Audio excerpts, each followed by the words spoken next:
क्या बात कर रहे हो यार, रॉ ने एक और को निपटा दिया? मतलब ऐसी ही बातें इस समय सोशल मीडिया पर चल रही हैं भैया, हम नहीं कह रहे हैं।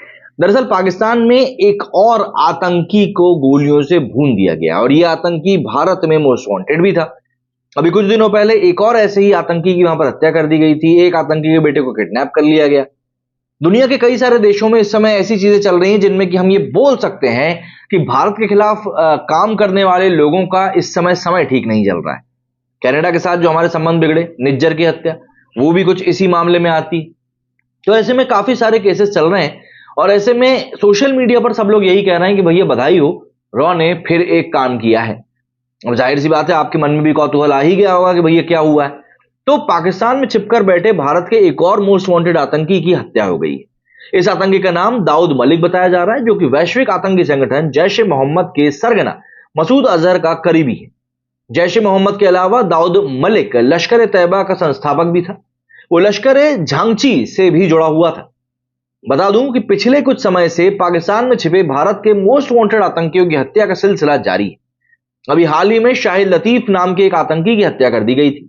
लतीफ को पठानकोट हमले का मास्टरमाइंड बताया जाता है। उसको हालांकि हम लोगों ने 2007-8 के आसपास जो एक गुडविल जेस्चर होता है उसके तहत रिहा भी किया था कुछ 25 बंदियों के साथ में।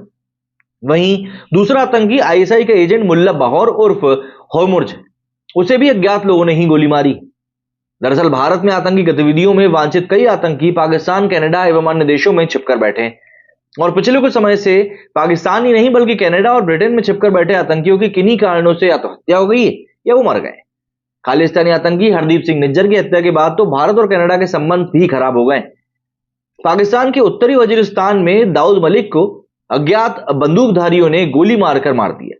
मीडिया रिपोर्ट्स के मुताबिक उत्तरी वजीरिस्तान के मिराली एरिया में कुछ नकाबपोश बंदूकधारियों ने दाऊद मलिक को उस समय गोली मारी जब वो क्लिनिक में गया हुआ था।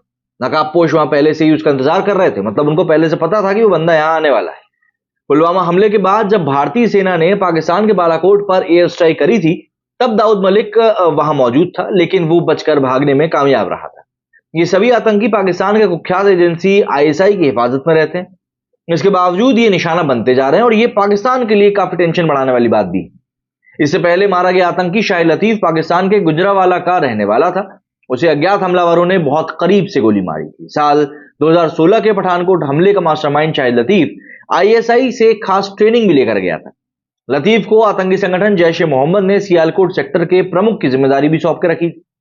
वहीं मारा गया दूसरा आतंकी मुल्ला बहौर उर्फ हुमुर्ज, उसे स्वतंत्रता के लिए संघर्ष कर रहे बलूचों के इलाके में बलूचिस्तान में गोली मारी गई। कहा जाता है कि बहौर ने ही कुलभूषण जाधव को ईरान से अगवा करके आईएसआई के हवाले किया था। भारतीय नौसेना से रिटायर हुए कुलभूषण जाधव इस वक्त पाकिस्तान की जेल में ही।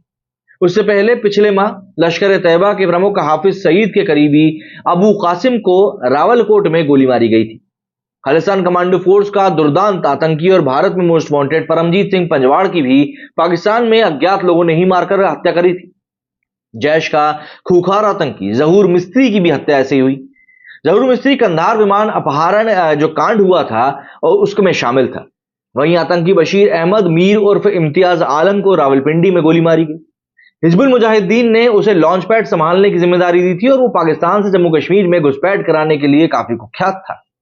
तो पिछले कुछ समय में दुनिया भर में और खासकर पाकिस्तान में जो ये घटनाएं हुई हैं, उसके बाद सोशल मीडिया पर एक बड़ा तबका कह रहा है कि भैया ये तो भारत के रॉ का काम है। अरे भैया अविनाश भैया का नहीं, वो टाइगर वाइगर की बात नहीं कर रहे हैं हम, वो पठान भैया की बात नहीं कर रहे हैं, नहीं, ओरिजिनल वाले रॉ की बात कर रहे हैं। वो मूवी वाले तो हमारे बेचारे जाते हैं और पाकिस्तान में जाकर मतलब क्या बताएं, हम गुलछर्रेबाजी करने लगते हैं।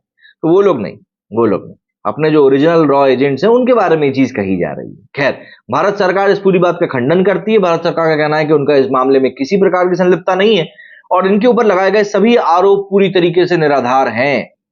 अब आप लोग बताइए आपके मन में क्या विचार है, कमेंट करके। मेरे इस वीडियो फिलहाल इतना ही। जय हिंद, जय भारत।